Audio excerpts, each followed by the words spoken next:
Hi everyone.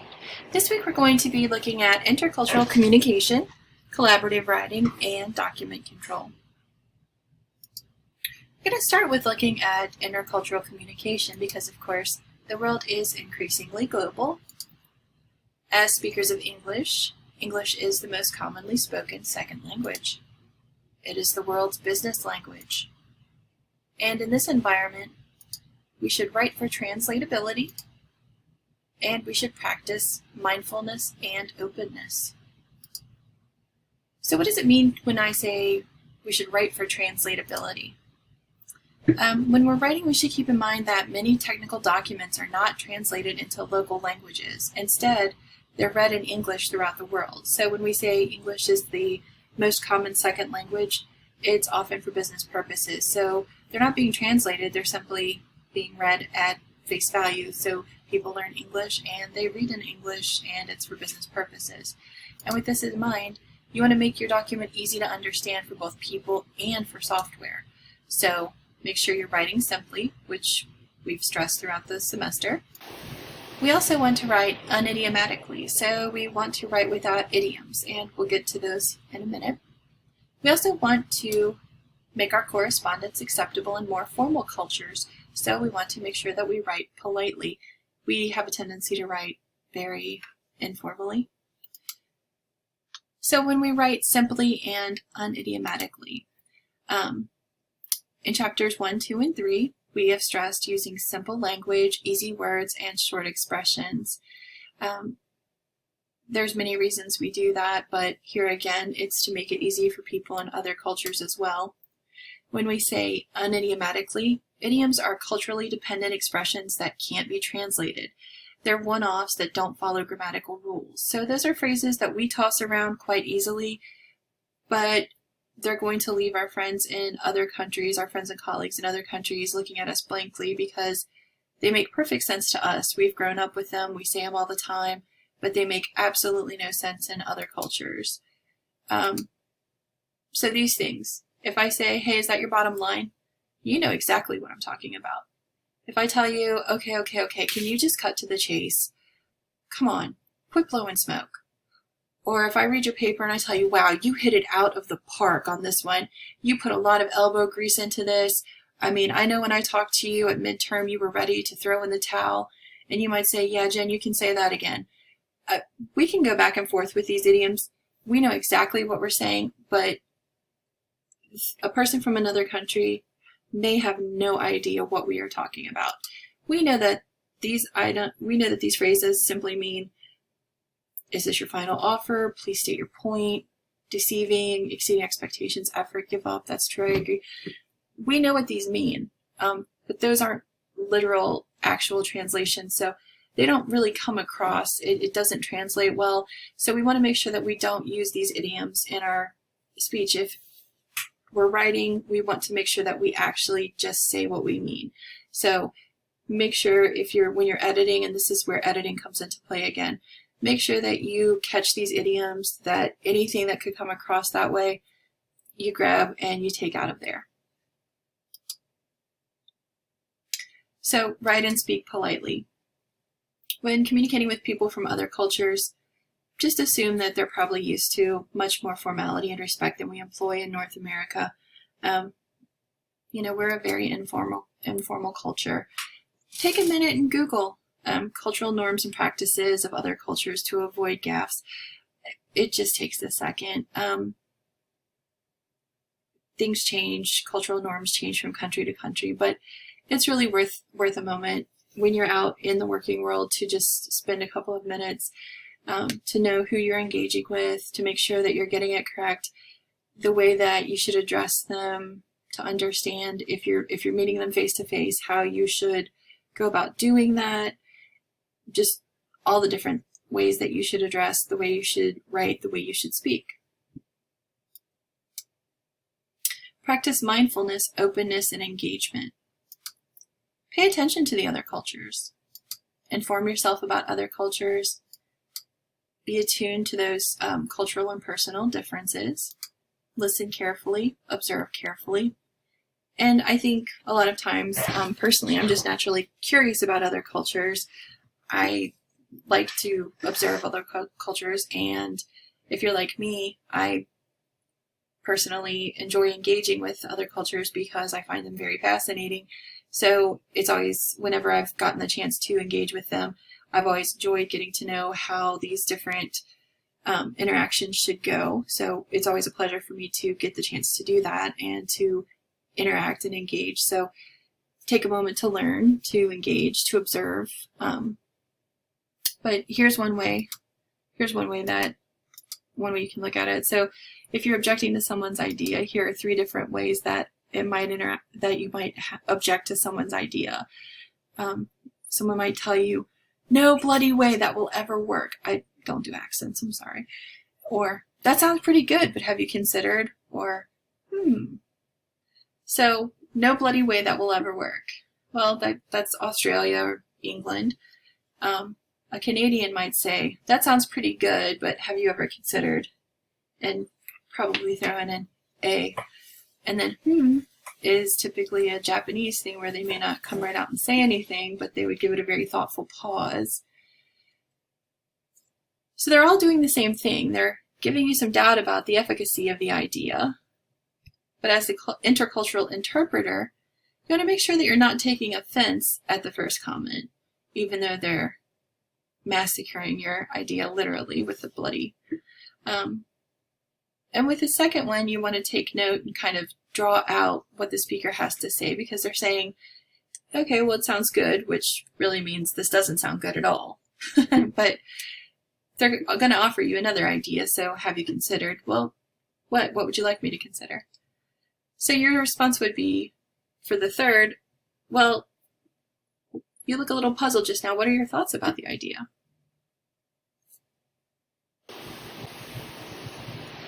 So writing or working in teams. This is a situation you'll probably find yourself in quite a bit. You're having to create some kind of document. No one's probably going to give you a report or something to do, but it's probably going to involve documenting something, and it's probably going to need to come from a group. So nobody's going to give you like a subject and a report to do, but it's going to be some kind of documentation required type of deal. So we're going to look at how to make that run effectively. I do teach a large online course where the students do work in a group, and I will tell you I teach this to them, and it is effective. And the strategies do work. And I'm going to switch it to Microsoft Teams this semester, but we used Google Docs for most of it last time. So when you're writing or working in teams, large documentation tasks, of course, are complex, and you need all the disciplines and all the knowledge you can get. So you're probably going to have contributors from different departments. It's hard to say what situation you'll find yourself in. So we're just going to look at this as big project, lots of people contributing, and how to handle that situation. So think about it as people are assigned to work in teams. On the one hand, it's great. There's lots of people who get to help out with the work. But on the other hand, as you well know, the more people there are, that's like herding cats, which is an idiom, of course. That's more people to coordinate, and the more people you have to coordinate, that's the more people you have who you have to get to agree to things. So that's a lot of consensus building. Anytime you have to build a consensus, of course, you're going to need to figure out a way to get people to agree, and to agree quickly, or you're going to spend all your time doing nothing more than building consensus. So it's a good idea to get some group writing procedures in place. So think about the things that you can do. Plan the report, assign tasks and timelines, select arbiters, which are people who settle disputes and have authority to settle matters quickly. You want to agree on format and style. You want to create performance contracts. You want to write draft sections, edit those sections, combine sections and final edit, submit the report, debrief. If you have an oral presentation, get that planned, assign the parts, create notes and visuals, prepare to answer questions, practice the delivery, deliver the presentation, and again, debrief. So if you know that you have all these tasks in front of you and you have a group that you have to manage, start at the beginning. Plan the report. Just like we go over in other chapters, you want to look at what you have to write, and you're going to plan it just in the same ways that you would as we've learned in the other chapters 1, 6, and 7. If you're writing instructions or procedures, go back to how to do those in chapters 12 and 13. It's still going to be the same writing style. You're still going to follow those same instructions. It's just now you're going to do those in a group versus on your own. So you're going to then want to assign tasks and set timelines. Take a look at those report sections and the tasks that you need to complete based on interest and abilities. Have people check their calendars. Who can reasonably accomplish what based on their knowledge, skill, and skills? You know, you don't want to give me science type tasks. I don't know anything about that. But if you want to give me an overall editing job, that would be a great thing because I know how to do that. If my calendar's booked, maybe don't give me a huge chunk to complete because I know that I can't get that accomplished. I'm going to end up letting the team down. So make sure that you are being realistic on what people can get done. Make sure you're being realistic on what they know. Make sure you're assigning equally difficult workloads. You don't want to dump everything off on one person. Not everybody will say or be upfront about what they can take on. If you know someone has multiple things on their plate and are a generally timid person, maybe don't let them get dumped on. Some people just don't speak up. Remember that you need to account for final editing, for coordination, and so on. You can't turn in a document that's written by 15 people without editing. Somebody's going to have to go through and smooth it out. If you've done a group project, and I'm positive at this point you have, it will sound like 15 different people wrote it, and it will not be coherent, and it will make no sense. So make sure that you allot for time for that. You want to make sure that you work backwards from the deadline to set your timeline. You want to make sure you work backward to set that timeline. And again, allot for those times, the editing and the coordination and so on. Give yourself plenty of time for those editing tasks. Select arbiters. Conflicts are going to arise. Not may arise, they will arise. You have to have a way to get them resolved and quickly. Having a final arbiter is a good last resort to end those discussions and disagreements. Often the final editor is the most senior or the most experienced team member, and that's a great person to act as the arbiter. They tend to have the most knowledge, they know how these things go. They can say, this is the most effective way to do this. I've seen this be the most successful way to push this kind of proposal through. This is the most efficient way to write this kind of proposal. Typically, they're a great source of knowledge, so they make a good arbiter. See if you can get them to be that for you. And the purpose isn't to create a hierarchy, but it's really just to limit debate and argument. You don't want to spend all your time doing that. You want to spend the time working on all those other tasks and then letting people break off and go work on those tasks. And here again, you want to quickly agree on a format and style. This means that people aren't having to rework during the editing stages. That way, if everybody's doing the same kind of template, you eliminate time working on formatting. Wording and mechanics are in line, and the graphics and graphic styles are similar enough to the point where when it is in the editing stage, everyone's not having to go in and do all this editing on the end stages. But if they are, and you've built enough time in, you've got yourself covered. So here again, create a performance contract. There's a lot of decisions that's gone into this. It's best to record them. People have a lot going on. You have a lot going on. Life only increases in responsibilities, so it's best to not rely on memory.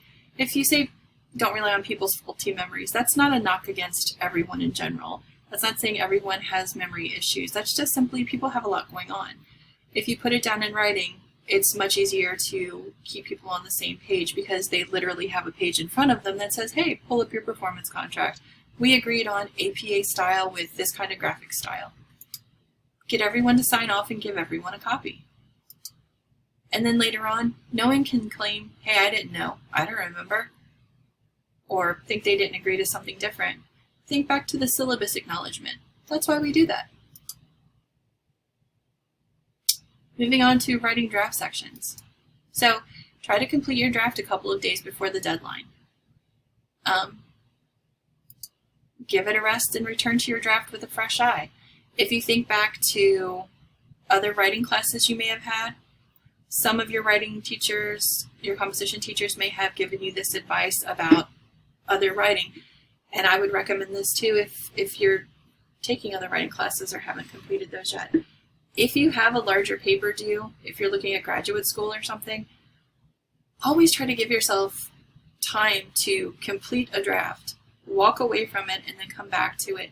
Because if you can give yourself a few days, you'll come back with fresh eyes, a new perspective, and the ability to catch things, think about things in a different perspective, and give it new perspective and approach it with a different outlook.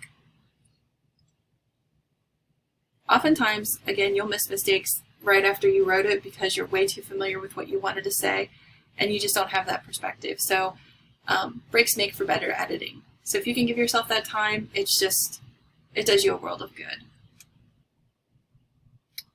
Next, you want to make sure that you're editing those draft sections. Don't submit a rough draft. Make sure that you've taken the time to edit your draft. Even if you're doing peer editing, make sure you've done some editing on your own. Don't leave that all for your peer to do. Peers are fresh eyes. Accept useful ideas gracefully, but keep in mind at the end of the day, they're suggestions. If you really don't agree with them, you're not required to take them.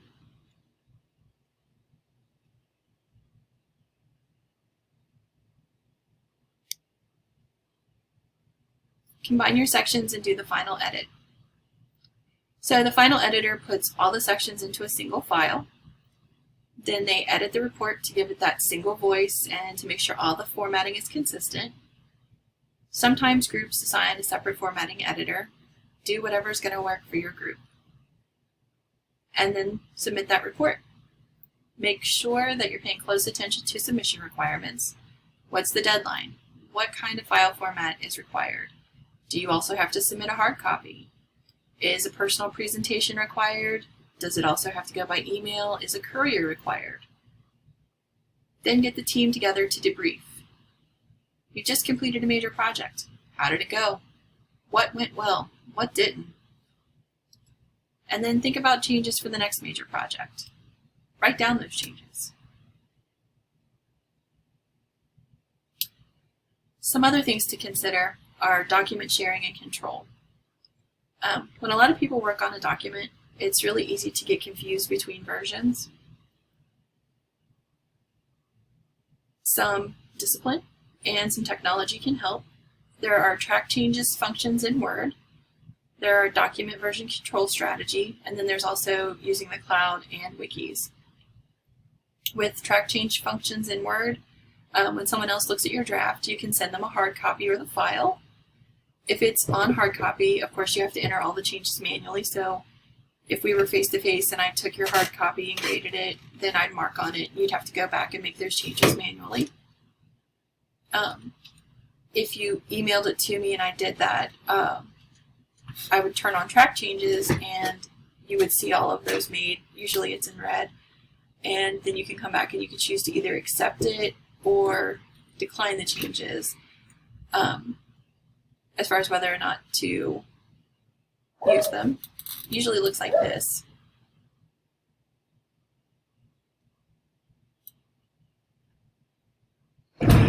And usually when they open the file, they should save it under a different version name. That way it creates a new file, it's not the old file.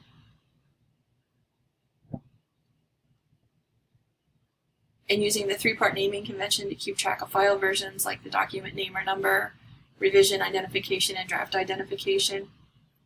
That's usually the easiest way to show the document version control. Usually at school, you won't require version identification, but it doesn't hurt.